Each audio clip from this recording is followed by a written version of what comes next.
The Jesse Jackson Jr. Show. The Jesse Jackson Jr. Show. The Jesse Jackson Jr. Show. Come on and talk with me. Come on and listen to me. Come on and talk with me. Come on and listen to me. KBLA. Talk 1580. Download the app.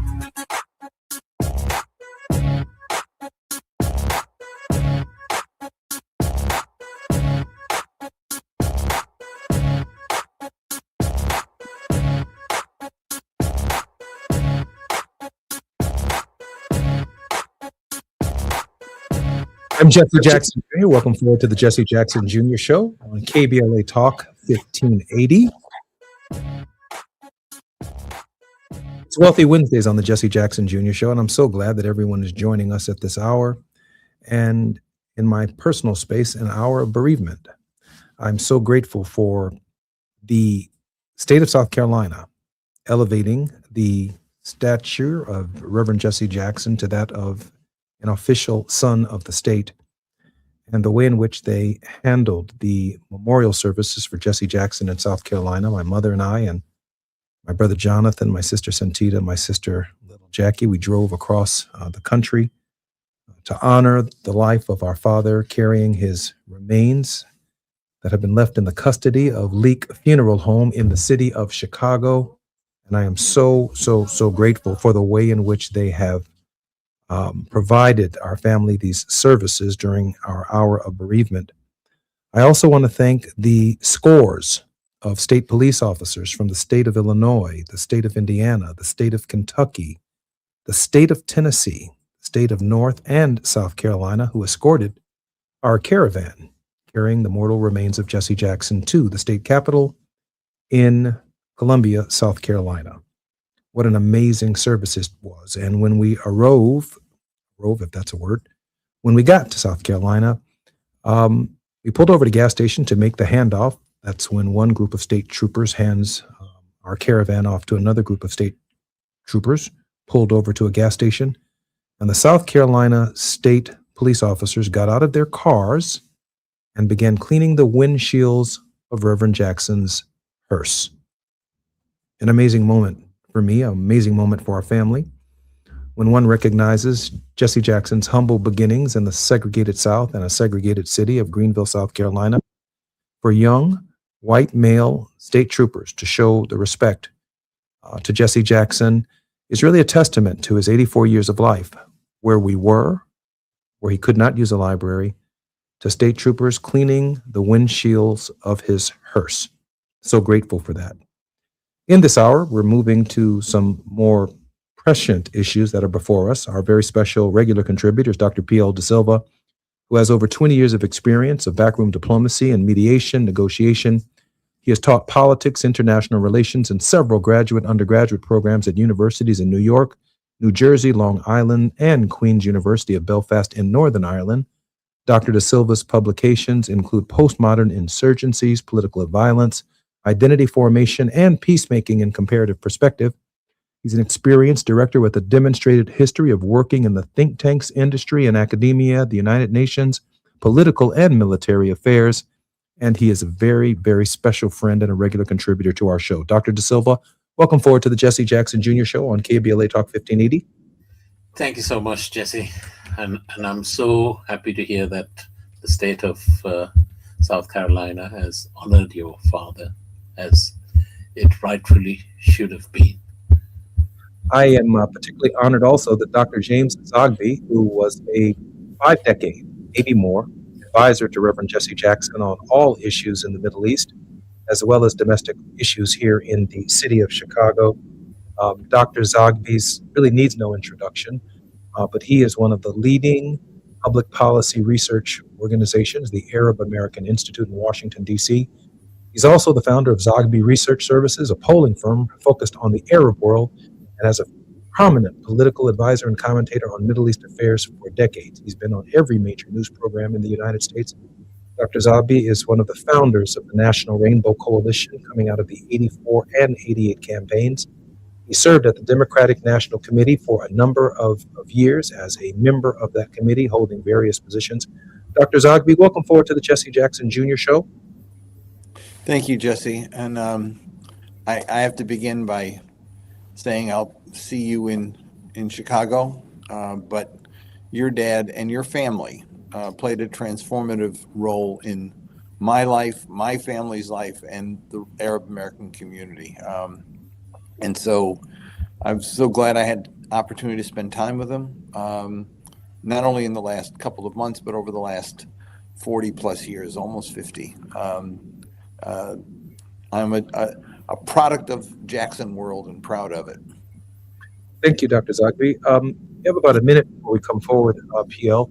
I do want us to turn our attention to the undeclared war that has commenced in the Middle East. And in this moment, knowing that I'm probably going to have the final comments before we come forward to our break, it's hard for me to imagine a world without Jesse Jackson, and certainly it's hard for me to imagine Middle East peace without Jesse Jackson. His diplomacy in that part of the world, relationships with both Israelis and Palestinians and American presidents on more than one occasion served as bridges to peace.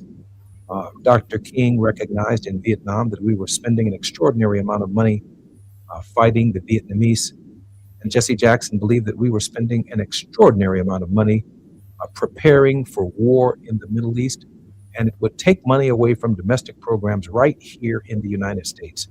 I can't say enough about that, but we'll talk about it over the next hour or so here on the Jesse Jackson Jr. Show. I'm particularly grateful that our two guests, Dr. De Silva and Dr. Zogby, are going to be leading our conversation in this hour about what next in the Middle East in light of where we are. I'm Jesse Jackson Jr. More on KBLA Talk 1580 when we come forward.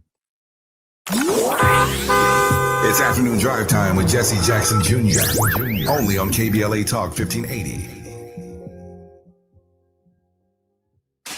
All the women who independent, throw your hands up at me. This March, we're turning up the volume on the women who changed everything. KBLA Talk 1580 is proud to celebrate Women's History Month, honoring the trailblazers, truth tellers, and game changers who shaped our world, our culture, and our community. From the freedom fighters to the firsts, from the boardroom to the front lines, from the unsung to the unforgettable, all month long, we're celebrating the stories, the voices, and the conversations that remind us that women, Black women, have always led the way.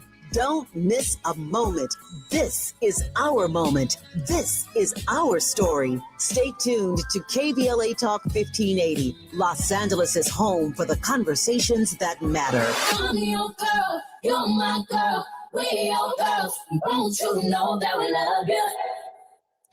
Knock, knock, Capital One Bank guy. Wow, Charles Barkley? I just moved into the neighborhood. Can I borrow some Wi-Fi? Yeah, sure, Chuck. That's what the Capital One Cafe is here for. Open 7 days a week at most locations. Oh, can I use your ATM? My dog walker only takes cash. Anything for a neighbor. Can I try the catchphrase? Sure, take it for a spin. There's no fees and minimums on Capital One checking accounts. Nice, Chuck. I'll take it from here. Capital One. What's in your wallet? Terms apply. Visit CapitalOne.com/bank guide for details. Capital One and a member FDIC.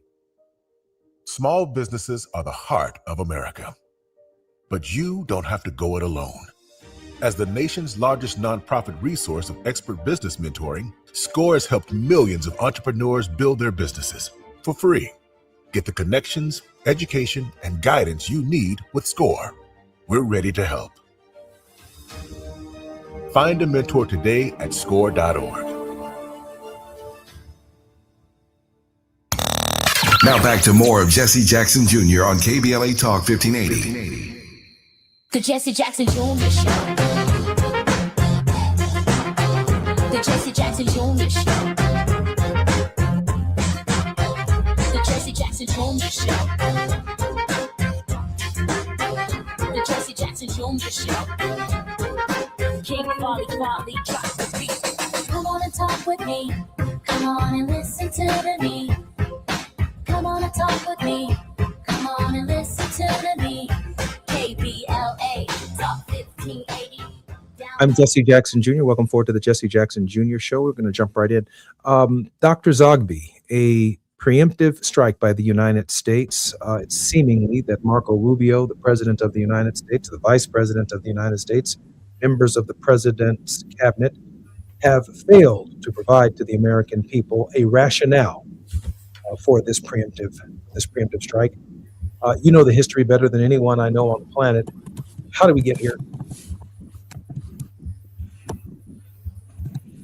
Dr. Zogby? PL, same question to you while Dr. Zogby moves forward. Right. So it's very interesting that the Trump administration had a classified briefing to the Senate. And this question was not answered. According to Senator Ed Murkey, Trump is totally out of control. And he launched this war because he had a feeling. That's what he told the Senate. Trump had a feeling. It appears that they have no clue of the end game. And the United States is in a dangerous and precarious situation for getting sucked into yet another forever war. And the public, the American public, the long-suffering American public is not being told the truth. And this is the state of affairs. Trump had a feeling, therefore he launched the war. And Senator Ed Murkey says that Trump is out of control. And Senator Ed Murkey also said that they have not a clue as to the end game.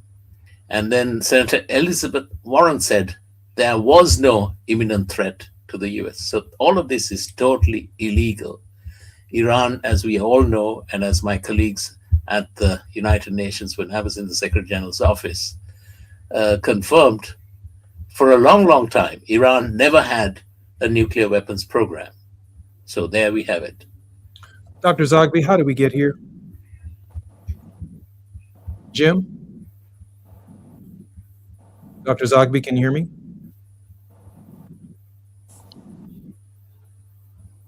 PL, let me ask you a question as we work out this technical difficulty with Dr. Zogby, who may have to log in and out of the program. PL, let me ask you a question. There is now talk about the hardliners within Iran essentially announcing the succession of the Ayatollah by appointing the son of the Ayatollah. It seems that the Iranians, in light of what is taking place, are digging in even deeper. Your concerns about the broadening of this conflict and the depth of it throughout the Middle East. Right. So again, from this classified briefing to the Senate, right, which just happened, Senator Chris Van Hollen said that there is complete incoherence on the Trump administration side. And he said that Netanyahu is the one who decided to attack Iran, completing something that he's been trying to do for 40 years. And they're saying that it's the first time that Netanyahu found a US president stupid enough to go along with his, mad ideas. He's setting the region on fire.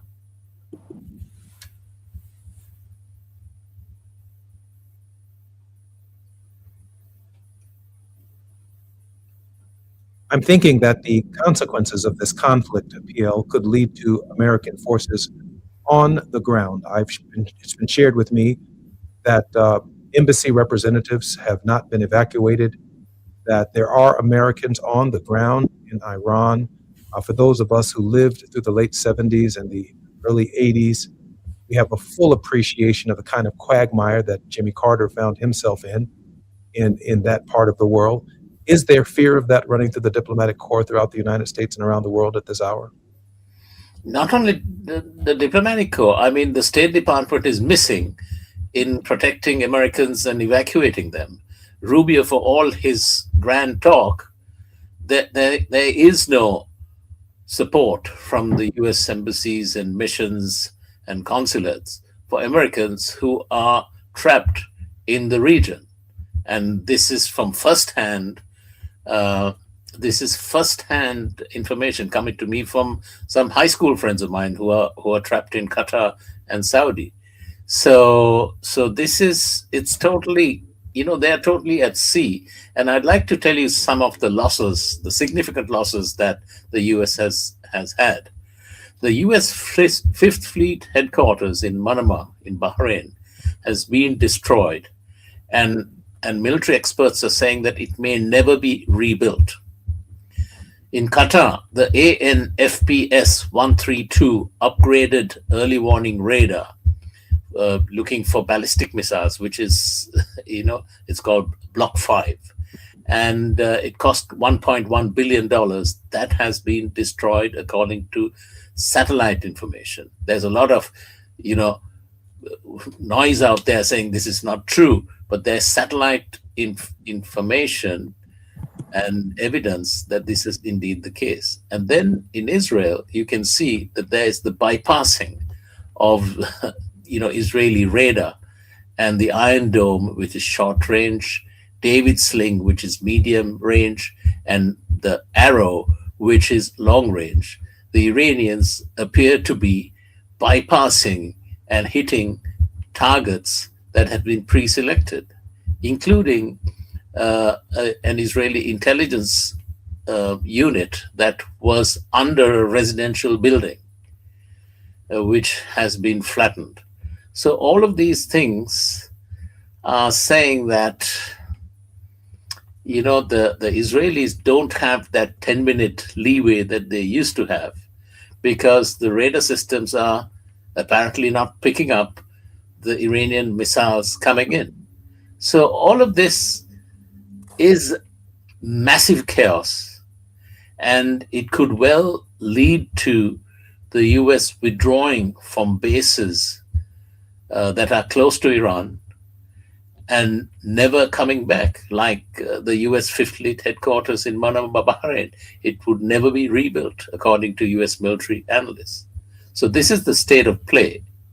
Trump and his lot are at sea in confusion, without a clue for a real off-ramp and an endgame. Dr. Zogby, how did we get here? Well, we got here in several ways. One is, let me just start with domestically how we got here is we have a president who only listens to sycophants and who has plenty of them around him who tell him he's never wrong, that he's the greatest.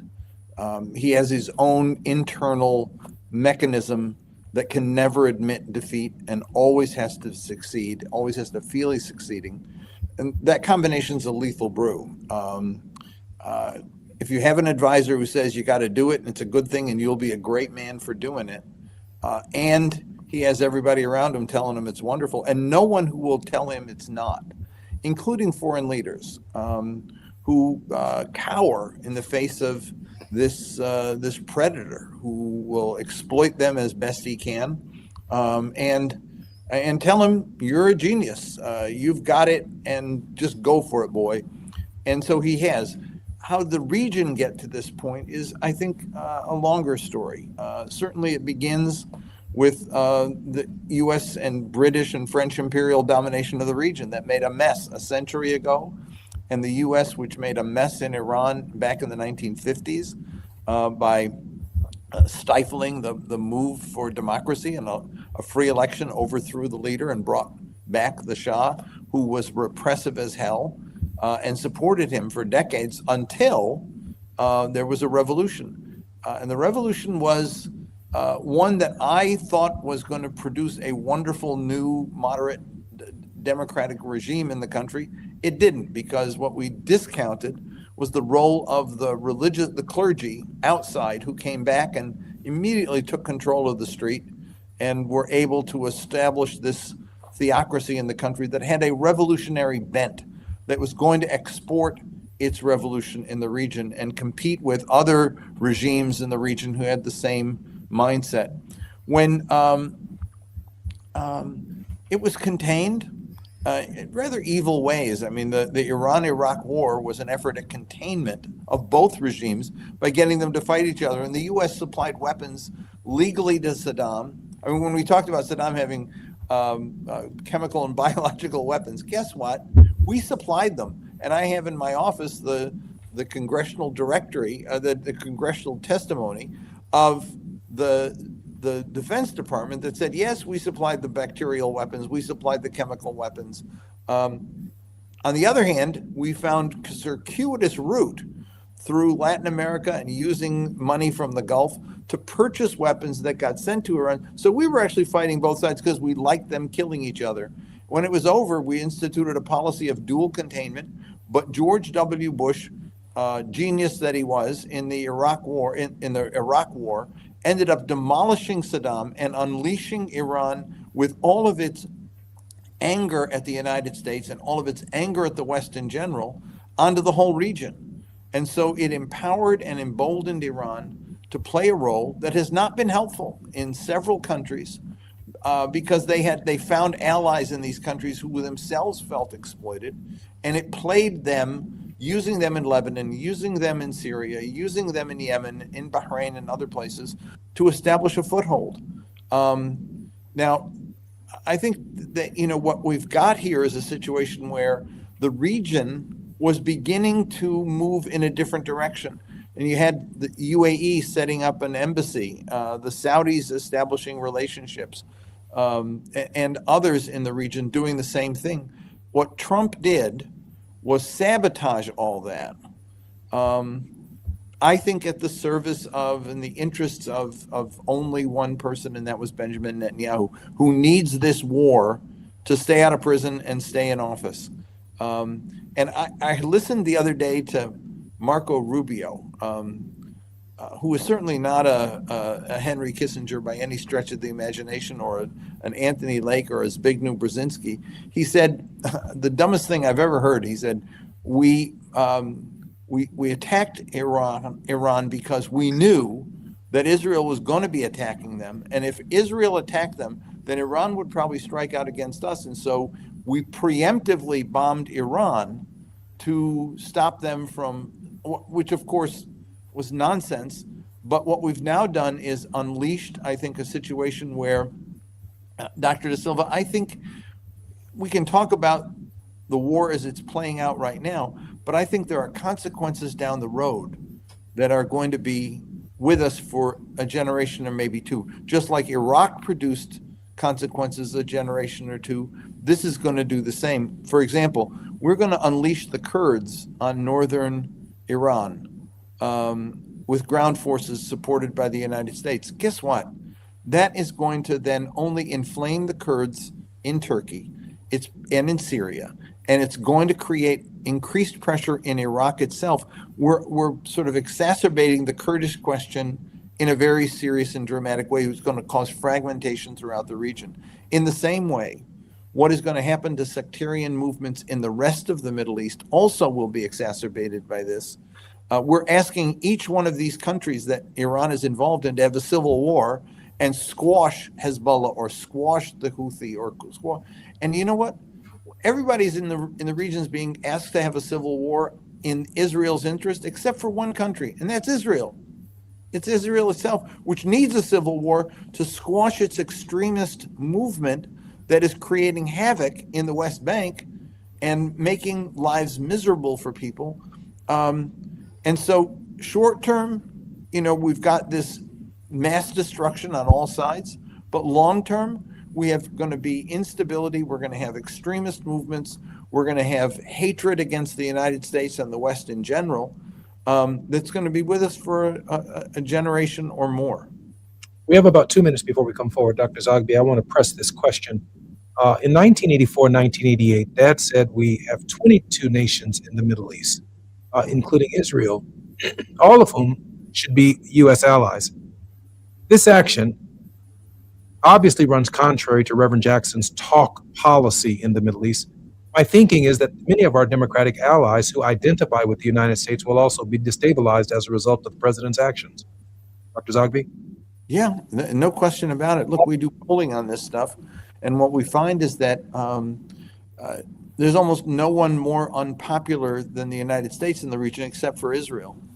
And so this combination of U.S. and Israel, they don't like Iran at all. Many of the countries in the region don't like Iran, don't like the destabilizing role it's played. But when the U.S. and Israel team up, it makes it worse. And so I think that it's going to be a difficult decision for countries in that region to come closer to the United States because of the domestic backlash that will be encountered. These are not democracies, but they have domestic public opinion. And that is something that I think is going to be factored by many of the rulers in the region as they move forward. Why risk something overt in a relationship with the United States when I'll pay a price for it at home? When we come forward, I'd like to hear both of your opinions and your thoughts on the Abraham Accords and whether or not that idea is now dead. I'm Jesse Jackson Jr. More on KBLA Talk 1580 with Dr. P.L. Da Silva and Dr. James Ogby when we come forward.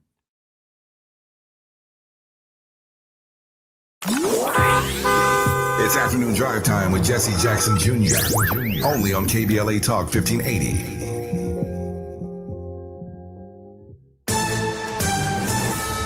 I'm Amber Payton with BIN News Now. Black Congresswoman Jasmine Crockett is backing State Representative James Tallarico in his Senate run after conceding the primary. Tallarico told supporters he's proud of his campaign. This is truly a campaign of, by, and for the people. In a post on X, Crockett congratulated Tallarico on becoming the Democratic nominee and called for unity, saying she believes Texas is ready to turn blue. Florida has carried out another execution. Billy Kears, who was black and who was convicted of killing a police officer during a 1991 traffic stop in Fort Pierce, was executed by lethal injection on Tuesday.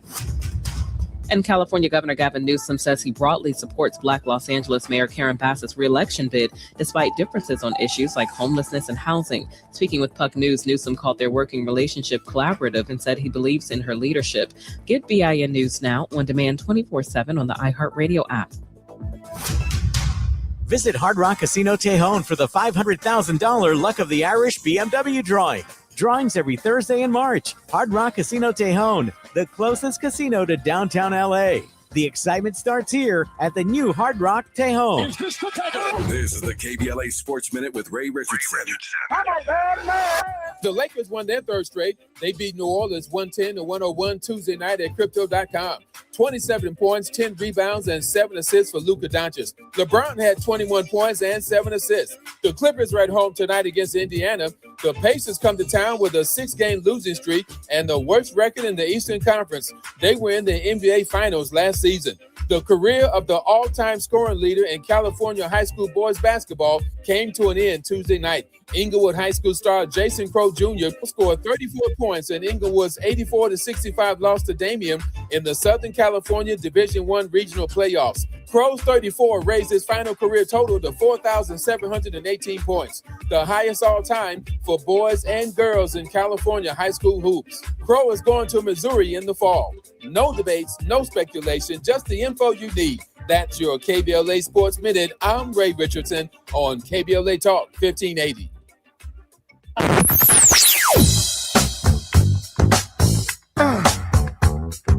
This is KBLA Talk 1580.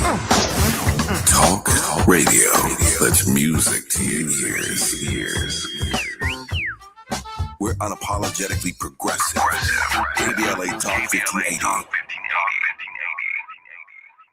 We interrupt our program to bring you this important message. Hi, I'm Tavis Smiley, and I have some news. The room is full. Our founding members cohort on the art of conversation has begun, and I could not be more energized by the professionals who said yes to mastering the craft. Their dedication to curating great conversations reminds me why I do this work.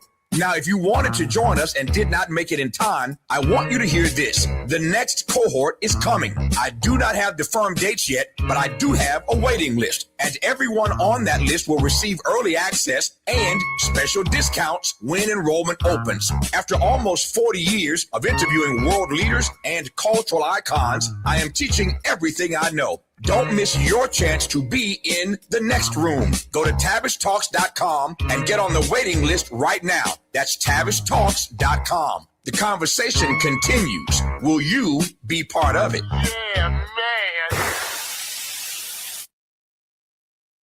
KBLA Talk 1580, connecting you with the world. African Focus Incorporated is a community-based organization whose mission is to bring Africans and African Americans together, lead charitable initiatives on the motherland, and educate people from all walks of life on the beauty, legacy, and opportunity of Africa's 54 nations. And it's that time once again when African Focus is teaming up with KBLA Talk 1580 for our 8th annual African Focus Trailblazers Tour. Travel with us in 2026 when we're headed to the Southern African nations of Zambia and Botswana for a historical, cultural, and vacation tour led by me, Dominique DePrima, Cultural Ambassador for African Focus Incorporated. Enjoy luxurious accommodations, conscious fellow travelers, shopping, adventures, cultural tours, wildlife safaris, and a giant waterfall, one of the world's 7 wonders, along with a chance to be of service at an orphanage on the continent. Become an AFI trailblazer by exploring the motherland with a nonprofit organization that has members in Africa and America to help roll out the red carpet for you, and together we'll make a difference and have fun doing it. For more information, visit africanfocus.org or call 310-676-7300. That's 310-676-7300 or africanfocus.org. Whether it's stateside or exploring the diaspora, we're with you every step of the way. African Focus and KBLA Talk 1580. Come go with us. You're listening to Jesse Jackson Jr. on KBLA Talk 1580. The Jesse Jackson Jr. Show. The Jesse Jackson Jr. Show. The Jesse Jackson Jr. Show. The Jesse Jackson Jr. Show. King Wally drops the beat. Come on and talk with me. Come on and listen to the me. Come on and talk with me. Come on and listen to the me. KBLA Talk 1580. Download the app. I'm Jesse Jackson Jr., listening to the Jesse Jackson Jr. Show on KBLA Talk 1580. In 1984, when my father ran for president of the United States, one of his closest, dearest friends and advisors was none other than James Zogby. Dr. James Zogby co-founded the Arab American Institute in 1985, just the year after that campaign, to empower the Arab American community politically through voter registration, education, and mobilization. He continues to lead the organization as its president. He also founded Zogby Research Services, which conducts public opinion polls across the Arab world. He's the managing director of that firm. He has advised multiple U.S. presidential campaigns, including those of Jesse Jackson, Al Gore, Barack Obama, and Bernie Sanders. He's also held leadership roles within the Democratic National Committee for over 3 decades. Appointed by President Obama in 2013 and served a 2-year term, including as Vice Presidential Chair of the U.S. Commission on International Religious Freedom. Dr. Zogby, welcome forward to the Jesse Jackson Jr. Show. Thank you, Jesse. And of course, a man who needs no introduction, our regular contributor, Dr. P.L. Da Silva. Dr. Zogby, just before the break, I was asking both of you the question about the status of the Abrahamic Accords. Where is it now? And is it an accord of the past? Well, I don't know if it'll be an accord of the past, because I think that there certainly have been enough economic ties that have developed between Israel and in particular the UAE that aren't going to go away.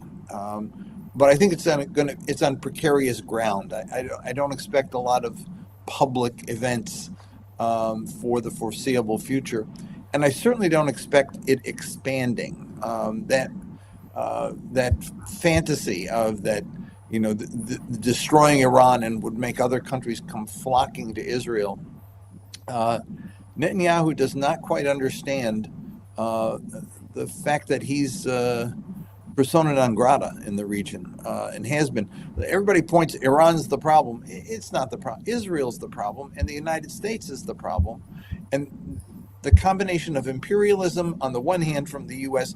trying to dominate and control the movements of different countries and their trade deals and their arms deals, etc., coupled with Israel's aggressive policy, seeing itself as the enforcer, bombing Lebanon, bombing Syria, bombing wherever, and doing so with impunity, and then savaging the West Bank and Gaza, has not been an attractive offer to other countries to say, come on board and have peace with us, because Israel in its current situation doesn't seem to understand the meaning of peace as much as it understands subordination and exploitation. That's not a recipe for expanding the Abrahamic Accords. Dr. De Silva?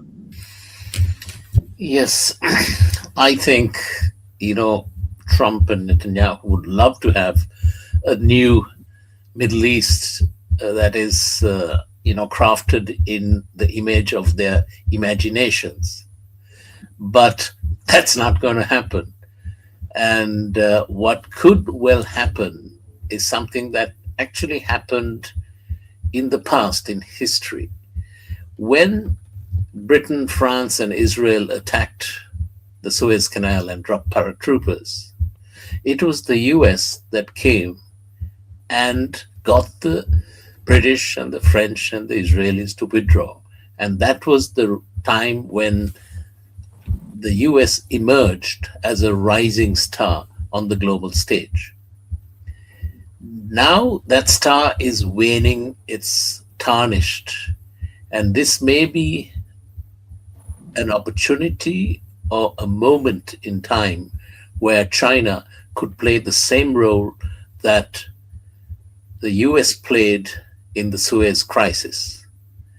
And we saw the kind of Chinese, diplomatic efforts to bring the Saudis and the Iranians together, and they have been playing this role. And I think that China, as a near peer power, global power to the United States, could and will play a bigger role. And this is a point of fact that Professor Arthur Karam has made in one of her op-eds to Al Jazeera. In this moment, I'm thinking about the late Reverend Charles Spurgeon, I believe a 17th century preacher, who raised this theological question, what would Jesus do? And he said that would probably be the best way of determining Christianity in the present. And so if I can take a liberty and ask Dr. Zogby the question, what would Jesse Jackson do? And I say that because I think he would be organizing Christians, Muslims, and Jews in the United States who are peace-loving in the Democratic and Republican primary processes to bring an end to this war, to bring an end to the kind of conflicts that we have witnessed in the last week, but hey, for the last several years, quite frankly. Dr. Zogby, I don't think anyone could answer that question better than you, given that you've spent your time building a Rainbow Coalition. What would Jesse Jackson do? Let me tell you one thing by way of prelude into answering the question. When Israel was bombing the hell out of Lebanon, and there was an American pilot who got caught in the fire, in this case from Syria, by name Goodman, his plane got shot down and he got captured by the Syrians. And your dad wanted to see what he could do to free him from Syrian prisons. He asked me to do the research and give him some advice as to whether to go and what would happen. I'm not proud to say, but I must acknowledge the reality that I was the one who told him not to go. I said, I've met with the Syrians, the president's office in Syria, and the ambassador. I can't get a guarantee that Reverend Jackson, that you'll see the president of Syria. I also can't guarantee that they're interested in freeing him. But your father knew the power of his presence. He knew that if he could get into Syria, that there's no way Assad wouldn't meet with him. And he knew that if he met with Assad, there was no way that Assad was going to say no. And I was with him in Jerusalem when he did something very similar. I've seen him understand the power of his presence, the moral force that he brings to a situation. So what I think he would do, even in the most uncomfortable and the most, what one would think almost crazy situations. I think he would organize that same delegation, and I think he'd go to the region. I think he'd actually go try to get to Iran and try to get to Arab states and Israel and use that moral force to try to convince them to stop, to warn them of the consequences and to try to get them to stop. And he would do the courageous thing. He would do the uncanny, the thing that no one would think of doing except for